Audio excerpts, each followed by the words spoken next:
Hey guys, it's Brianna Trusty, your very trusty source. If you're new here, go ahead and hit that subscribe button. And if you've been here before, make sure that you have the notification bell turned on because trust me, you don't want to miss a second. This week, I sat down with season 20 voice contestant Cam Anthony, and we chatted about everything from Blake's big promise to performing for President Barack Obama, and I got the inside scoop on some very important information: the location of his Blake Shelton bobblehead. If you know, you know. All that and more, and it starts right now.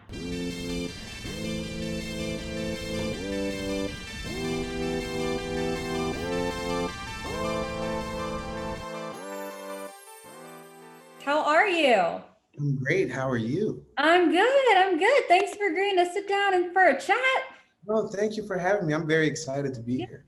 Yeah, I'm excited to talk to you.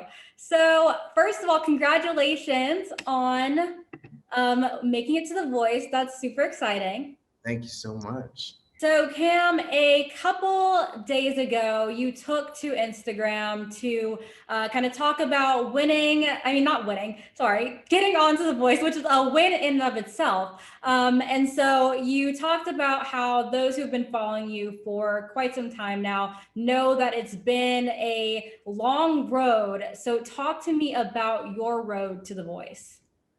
Well, I started pretty young with working in music, and I was 12 years old when I really began to really work a lot more. And I just think that it has been, it's been very fulfilling, and I've been able to really accomplish a lot of things that I've been really, happy to do. And, I've sang for the president and had to be able to do that 2 times. I was able to work with Dr. Dre, and I was able to, sing on the Ellen Show. But now I'm here on The Voice, and I'm able to because I realized I had to find a new voice in a sense. Like I was still being seen as that young kid who, was doing all those doing all those things at that young age. But I think now it was really important for me to kind of find my voice as an adult and really find out how I want to do this and make this my lifelong thing. So I think it's been just that is my new outlook on my journey. Like I want to start now creating a new one and making new things happen for my career. So Yeah, that's awesome. Well, like you kind of referenced, at a young age, you've already achieved like so much success. So, I mean, what kind of was the main push that was like, I want to definitely go on The Voice? Because typically, artists who go on The Voice, they're kind of maybe looking to be discovered, but you've already kind of gotten your name out there. So, what was kind of the impetus for really wanting to go on the show? well, it's kind of crazy actually. So the quarantine, that we all know about, right? I was spending a lot of time with myself, and I had to really think about again what I wanted for my future, how I wanted my career to go.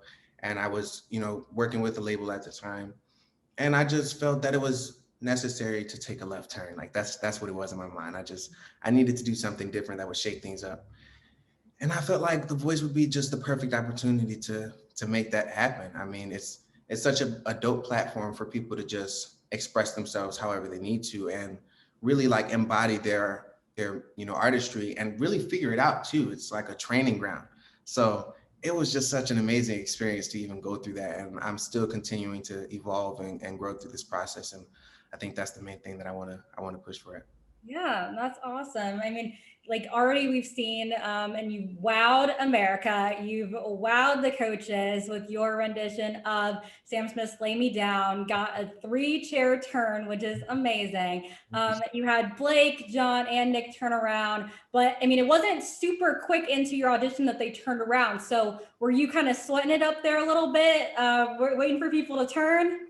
Well, I wouldn't say I was necessarily sweating. I think, as a performer, you kind of you want to take people on a journey. And so with planning my song and putting things together, I think I had an idea of where I could get them. And with working on the song, you want to put those moments in there. So I think it was and then also I was confident from based on working with the band and working with, everyone that was making this happen. I just was like, I'm just gonna put it out into the world, let it happen.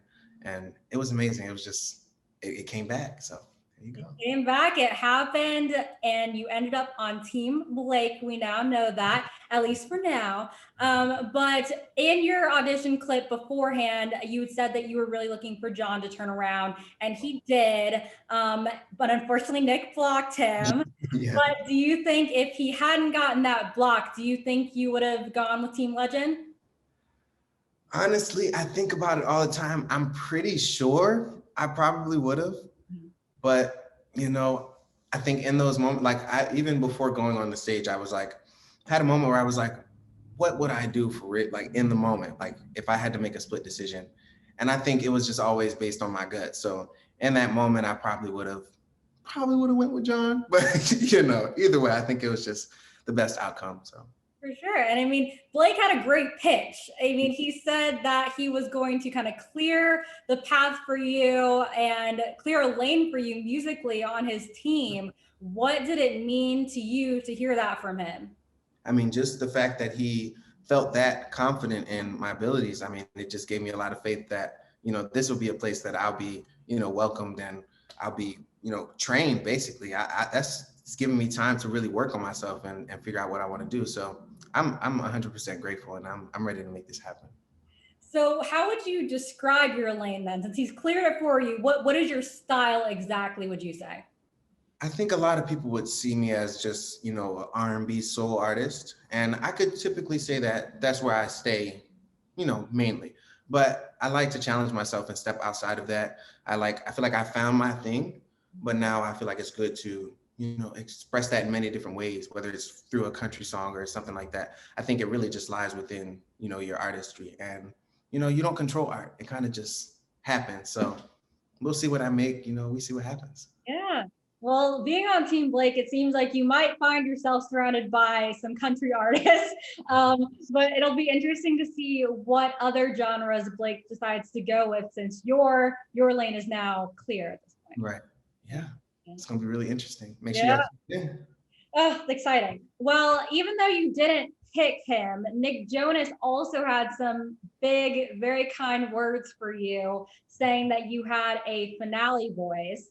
And of course, if you made it to the Voice finale, it would not be the first time that you found yourself in the finale of a singing competition. Back in 2018, you won the reboot of Showtime at the Apollo. Talk to me a little bit about that experience. That experience was literally, again, I feel like that was just another place for my training. Like I was at a place where a lot of legends were able to get their first starts, and a stage for where Michael Jackson performed, that's enough for me to just go like, okay, like I'm on my way. I'm really, I feel like I was able to kind of just have a moment with all of those legends while I was on that stage. And it felt like such a freeing moment. And it was breathtaking. It was great. Like it was one of my favorite times actually being on a stage. Yeah. Well, drawing from that experience, looking forward in this experience, if you did win the Voice, how do you think that would feel as compared to winning Showtime at the Apollo? I mean, I think they hold different significance for me personally as well, because the Apollo is a very important stage for my community, the Black community. And like, it was very important for us to make sure that we were, recognized by each other. So that was like one of the main places where we would gather and, everybody would just, do the thing. So I think that definitely has a special place for me. And then for the Voice, I think it's just overall, like it will be a life-changing experience, because this is me starting over practically. I'm really trying to rebrand, or not necessarily rebrand, but come forward fully, because I've said before, like, I feel like over years you can become watered down, especially by doing this from a young age. So now my goal is just to take this thing by the horns and like really just soar with it. So. Yeah, that's great. I mean, so far it looks like you are. And I mean, I know everyone is probably very excited to see what you do next, but obviously we're gonna have to wait on that. But at this point, you have performed for so many famous faces, from obviously the Voice coaches to Ellen DeGeneres, Steve Harvey, President Barack Obama, Michelle Obama. Of all of the famous people that you've performed in front of thus far, who were you the most nervous to perform in front of? I think I would have to say it was President Obama and the First Lady, Michelle Obama, because literally, I don't even think in the moment I was able to process what was happening because I don't know if you see in the video, but literally as I was walking up to the podium, I kind of stopped, like, and I wasn't actually, I was supposed to step up on and start singing. So he had to give me a nudge and say, like, go ahead and sing. And I was like, oh, this is where I, do the thing. Right. So I ended up singing, but it was just like, to even get up there and see the amount of people that were there. And just also, it was just a monumental moment with the first Black president of the United States. So that was just a big moment all in itself for me. And I don't think that anything can really top that 100%. So. Well, that's really cool. I mean, not many people can say that they've kind of rubbed shoulders with a president. So very cool. And then famous faces aside, you've performed at a couple of famous places, like we just talked about the White House, the Apollo. Is there a particular place that you have not performed that you would love to take the stage? Well, actually, I have a place that I performed before, but I would love to really go back because it was when I was younger and I didn't really get to take in that moment fully. But Carnegie Hall in New York, I did a rendition of what was this song? Jesus Loves Me. And it was an amazing experience, just singing in Carnegie Hall and the acoustics and everything, just hearing the sound coming back to you. It's just so it's so beautiful. So I want to be able to do that again, get like an orchestra, good, everything going and just sing the whole thing. Yeah, that's cool. That's cool. Well, obviously, The Voice is a pretty big stage in and of itself, a huge platform. And it seems like you already had a pretty solid fan base going into the show, but obviously, it's going to continue to grow throughout your journey. And I mean, the new people are probably going to want to know what they're calling themselves. And I know back in the day, I saw some Instagram posts where you called them your Cam Minions. Still the name? Is that what we're going with still? We're going somewhere different now. So we call each other the visionaries. These are my visionaries. We seeing something bigger, trying to go some bigger places for each other. So that's where we at. Okay, visionaries. All right, I like it. I like it. So when did that transition come? When did you go from Cam Minions to visionaries? How did you make that change? Well, I think that first, some people call me Vision, like that's a nickname. Okay. So I started to like really vibe with that a lot more. Okay. And then I think also now that just I taken the idea of what that really means to be a visionary, or I think that was like important to like kind of project to my people. I want everybody to feel that same way. So yeah, pretty much around this time. Very cool. And part of those visionaries, I'm sure, are your family who we saw at the audition. What does it mean for them right now to kind of see all this stuff happening for you? For them, it's again, I think they're probably feeling the same way I'm feeling because from the beginning, my family has been supporting the entire time. And like, this didn't just change my life. Like everybody had to kind of change what they were doing to be able to kind of adjust to the life that we were jumping into. Really, like it was traveling a lot. There was times where my mom would not be with my siblings and my dad would be separated. So we all had to really change the way we were living. And I'm 100% grateful for all of the sacrifices they have made because I would not be the person I am today. I would not be where I am if it wasn't for my family and their support. So I'm 100% grateful. Well, I know they're cheering you on as well as your old fans and your new fans. And I'm sure they want to know what your music is kind of looking like outside the show right now. So I know back in 2018, you did an interview with the Philadelphia Sunday Sun and you said you were working on an album. Then fast forward to now and your clip ahead of your audition, you said that you were in the studio creating. So what's the timeline looking like on that album? We're still working on a timeline, but I think, right now I'm in a place of just, again, I kind of found a new vibe or something like that. So now I'm trying to create some stuff that I feel like is more true to my current situation. So I think we're gonna just be patient with me, give some time. And I think you're gonna enjoy what comes out afterwards. Yeah. So you said you switched the vibe up a little bit. So what is that vibe now then that what's that route? Well, I wanna do like a soul funk type album. I think something like has more dance to it, but I also want to just be able to have some fun and be able to sing as well. So we're gonna figure out, experiment with some stuff. Okay, okay. Well, ahead of your audition, again in the clip, you talked about how you were gonna have to remember that moment because it was gonna be the moment where everything changed for you. So what do you feel has changed so far?